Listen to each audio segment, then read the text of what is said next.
bernama Brown. Dia adalah seorang arkeolog atau peneliti benda-benda kuno bersejarah. Siang itu, Brown sedang dalam perjalanan naik perahu menuju suatu pulau pedesaan di Inggris. Sesampainya di sana, dia langsung naik sepeda mengunjungi rumah salah satu orang terpandang bernama Nyonya Pretty, lalu bernegosiasi tentang urusan pekerjaan. Nyonya Pretty ini adalah janda kaya satu anak. Dulu suaminya yang seorang jenderal militer gugur saat Perang Dunia I. Nyonya Pretty memanggil Brown untuk meminta tolong menggali bukit-bukit misterius di tanahnya yang dia yakini pasti terdapat benda peninggalan sejarah. Ketika melihat kondisi tanahnya, setelah dianalisa, Brown yakin di sini pasti terkubur suatu peninggalan bersejarah, kurang lebih berasal dari masa peradaban bangsa Viking. Saat kembali berdiskusi di rumah, Brown meminta Nyonya Pretty menyewa 2 orang untuk membantunya menggali agar pekerjaan bisa cepat selesai. Di tengah obrolan, anak Nyonya Pretty bernama Robert datang. Robert yang juga menyukai dunia arkeolog pun langsung akrab dengan Brown. Keesokan harinya, proyek penggalian dimulai. Hari demi hari, Brown bersama 2 penggali terus berusaha menggali bukit. Hingga akhirnya dia menemukan sepotong kayu lapuk. Tak lama kemudian, 2 petugas utusan dari museum kota datang. Mereka berdua kaget melihat benda sejarah temuan Brown tersebut. Tapi waktu salah satu petugas membantu mengangkat, potongan kayunya hancur. Dengan frustasi, Brown pun pergi menenangkan diri. Di rumah, Nyonya Pretty sedang menjamu 2 tamu utusan museum kota tadi. Saat Brown datang, dia memberitahu Nyonya Pretty bahwa analisanya selama ini salah. Berdasarkan tingkat kelapukan kayu tadi, Brown yakin usianya pasti jauh lebih tua dari peradaban bangsa Viking, yaitu peradaban Anglo-Saxon. Mendengar ucapan Brown, kedua petugas museum tertawa sambil bilang kalau itu mustahil. Belum ada satupun arkeolog di Inggris yang pernah menemukan benda peninggalan sejarah sebelum peradaban bangsa Viking. Daripada menggali tanah di sini tanpa kepastian, mereka menawarkan lebih baik Brown membantu proyek penggalian di tempat lain yang jauh lebih penting. Tapi karena tak ingin mengecewakan Nyonya Pretty, Brown menolak tawaran tersebut. Besoknya seperti biasa, tiap bulan Nyonya Pretty selalu mengunjungi makam suaminya. Namun sepulang dari makam, dia terlihat menahan sakit di dadanya. Tak lama kemudian, dokter pun datang memeriksa. Selesai diperiksa, dokter memberi daftar obat serta menyuruh agar Nyonya Pretty jangan terlalu banyak pikiran. Keesokan harinya, Nyonya Pretty memeriksa proyek galian. Karena kondisi tanah galian tak stabil, Brown melarang Nyonya Pretty terlalu dekat. Namun ketika Brown sedang menjelaskan hasil analisa terbarunya, tiba-tiba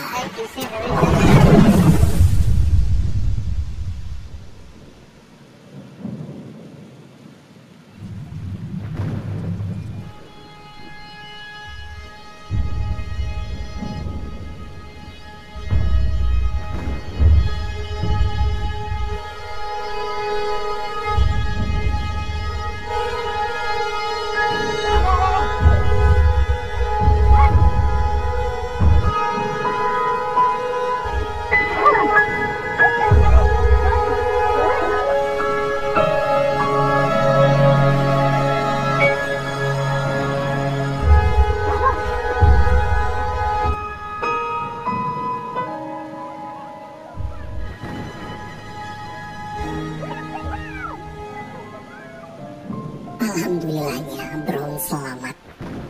Berhari-hari, Brown serta 2 pembantunya terus melanjutkan proyek penggalian bukit-bukit di sana. Suatu hari, waktu sedang bekerja, Robert datang bermain. Di tengah obrolan, mendadak ada pesawat-pesawat tempur Inggris lewat. Tahun itu memang tahun-tahun sebelum Perang Dunia Kedua dimulai. Para prajurit di berbagai negara sedang sibuk berlatih perang. Robert di situ cerita, bila sudah dewasa nanti, dia tak mau menjadi tentara seperti ayahnya. Tapi dia ingin sekali menjadi astronot agar bisa mengelilingi bintang-bintang. Brown lalu memberitahu kalau dia sering melihat bintang lewat teleskop. Jika Robert mau, maka dia akan membawa teleskopnya ke sini. Mendengar itu, Robert sangat senang dan meminta Brown menepati janjinya. 3 hari kemudian, Brown mengajak Nyonya Pretty dan Robert ke lokasi galian. Di sana Nyonya Pretty kaget saat tahu ternyata dugaannya benar. Di tanahnya benar-benar ada benda peninggalan sejarah berbentuk perahu. Mereka semua pun terharu bercampur bahagia dan saling memberi selamat atas penemuan besar ini. Sorenya, setelah seharian menggali, pelayan Nyonya Pretty memberitahu kalau ada seorang tamu sedang menunggu di kamar. Jadi selama bekerja, Nyonya Pretty memfasilitasi Brown kamar di tempat para pelayan. Ketika masuk kamar, ternyata tamunya adalah istri Brown yang bernama May. May kesana hanya untuk melihat kabar sang suami karena sudah berminggu-minggu tak ada kabar. Mereka berdua kemudian menghabiskan waktu berkeliling halaman rumah Nyonya Pretty. Malamnya, May pamit pulang.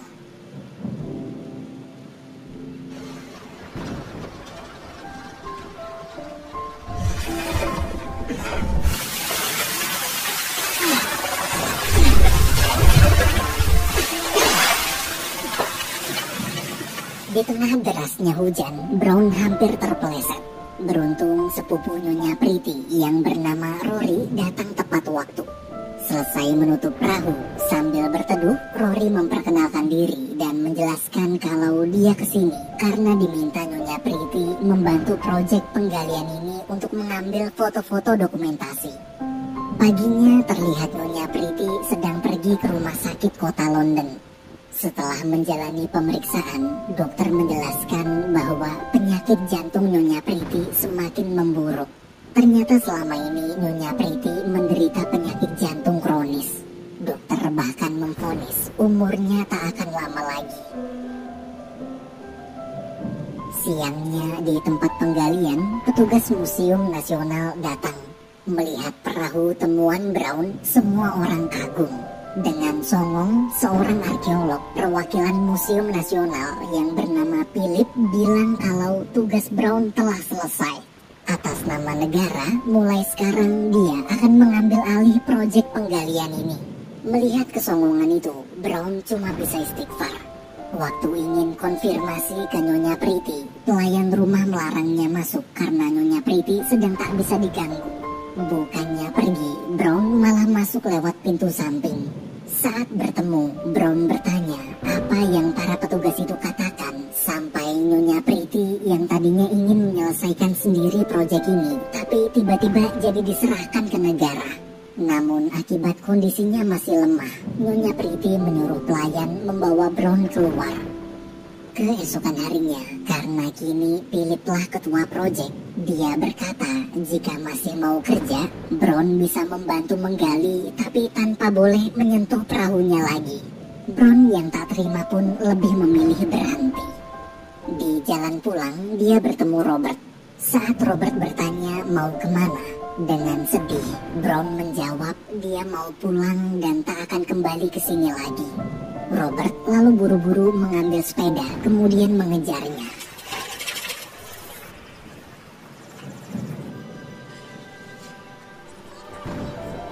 Setibanya di rumah, Brown menceritakan alasannya berhenti kerja pada sang istri. Ia merasa jika dilanjutkan bekerja pun, namanya pasti tak akan ditulis sebagai penemu perahu tersebut.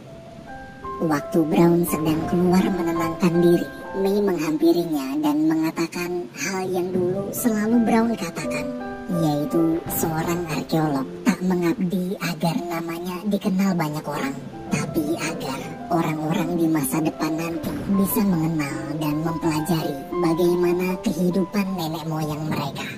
Mendengar itu, Brown terdiam. Di tengah obrolan, Brown kaget melihat Robert menyusulnya jauh-jauh menyeberang pulau naik sepeda. Robert di situ menagih janji Brown untuk melihat bintang-bintang bersama lewat teleskopnya. Brown lalu nyuruh tuh bocah masuk dulu. Tak lama kemudian, Nyonya Pretty datang menjemput Robert setelah membaca surat kiriman Brown. Tak hanya menjemput Robert, Nyonya Pretty juga ingin meminta Brown kembali bekerja besok. Karena sebelumnya sudah dinasihati istrinya, Brown pun bersedia bekerja lagi. Besok pagi, Brown kembali bekerja. Di sana juga datang 2 arkeolog muda baru untuk membantu penggalian. Tak seperti sebelumnya, kali ini Nyonya Pretty lebih aktif mengawasi jalannya proyek secara langsung. Malam hari, Brown menepati janji menunjukkan bintang-bintang lewat teleskop. Robert begitu senang sampai mengajak sang ibu ikut melihat indahnya bintang bersama. Beberapa hari kemudian, ketika semua orang sibuk menggali, salah satu penggali berhasil menemukan suatu harta terpendam dari perahu itu. There's much more.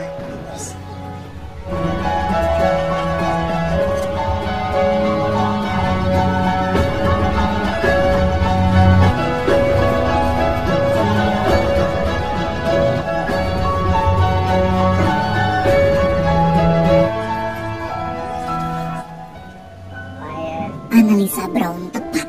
Perahu tersebut berasal dari zaman Anglo-Saxon. Philip begitu kaget.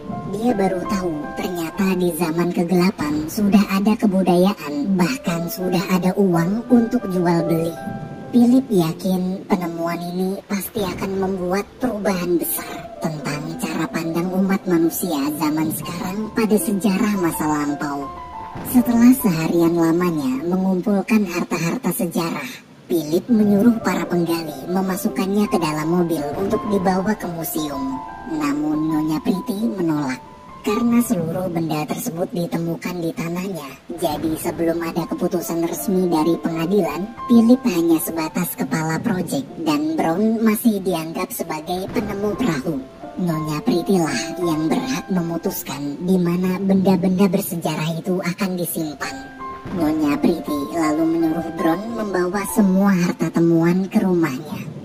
Keesokan harinya, waktu semua sedang melanjutkan penggalian, mendadak ada pesawat tempur Inggris jatuh.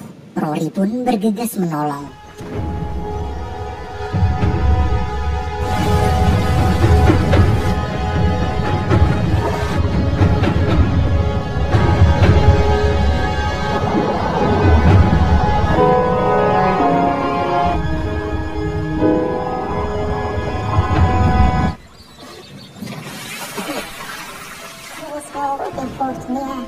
Pilot tak bisa diselamatkan. Rory sangat terpukul. Malam hari di rumah, penyakit Nyonya Pretty mendadak kambuh. Salah satu penggali wanita pun segera membawanya ke kamar. Meski sangat kesakitan, Nyonya Pretty menolak dipanggilkan dokter. Robert yang tak sengaja melihat dan mendengar rintihan sang ibu langsung berlari pergi dari sana. Di luar, dia menabrak Brown. Perasaan Robert bercampur aduk. Sambil menangis, dia marah pada dirinya sendiri karena merasa gagal. Dulu semenjak sang ayah meninggal sebagai anak laki-laki satu-satunya, semua orang seakan seperti menyuruhnya menjaga ibunya.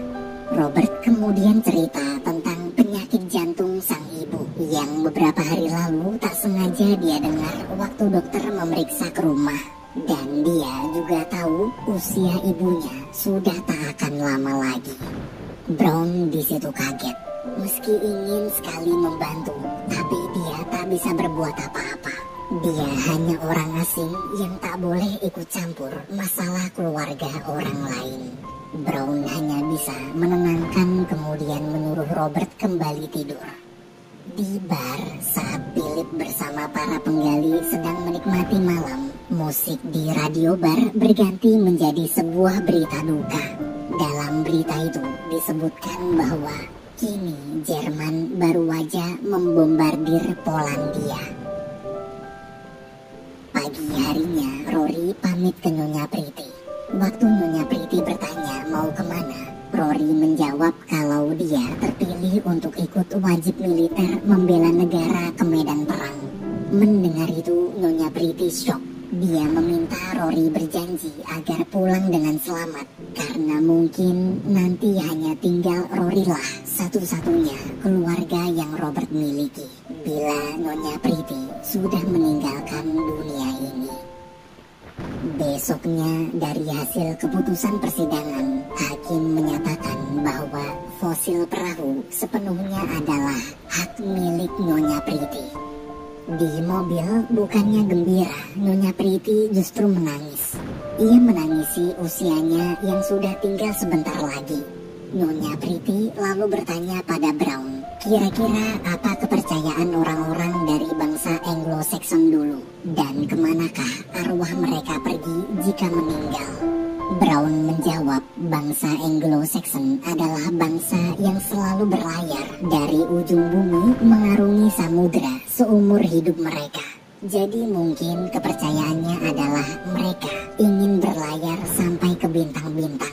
Bila ketika masih hidup tak sampai, maka mungkin setelah mati arwah mereka akan terbang menuju bintang. Di rumah, untuk merayakan penemuan besar ini, Nyonya Pretty mengundang semua orang dari berbagai kalangan, terutama keluarga para penggali. Dalam pidatonya, Nyonya Pretty mengumumkan di hadapan seluruh tamu, termasuk wartawan, bahwa Brownlah orang pertama penemu perahu bersejarah tersebut. Brown pun tersentuh. Kerja kerasnya ternyata dihargai. Selesai acara, Nyonya Pretty mengajak Brown ke tempat perahu. Di sana Nyonya Pretty mengatakan kalau dia akan memberikan harta-harta temuan dari perahunya ke Museum Nasional sebagai hadiah agar lebih banyak masyarakat yang bisa melihat. Mendengar keputusan itu, Brown tak keberatan. Brown lalu berkata, karena sekarang perang dunia akan dimulai, pihak Jerman pasti akan membombardir Inggris, dan agar tak hancur, lebih baik perahunya dikubur kembali hingga perang selesai.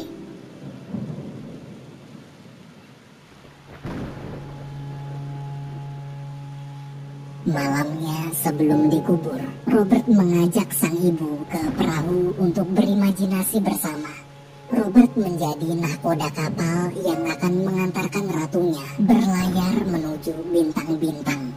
Meski tahu usia ibunya tak lama lagi, dia berusaha tak menangis. Dari belakang, Brown menemani mereka berdua. Malam itu, di bawah luasnya langit, Robert dan ibunya menghabiskan waktu bersama, seakan seperti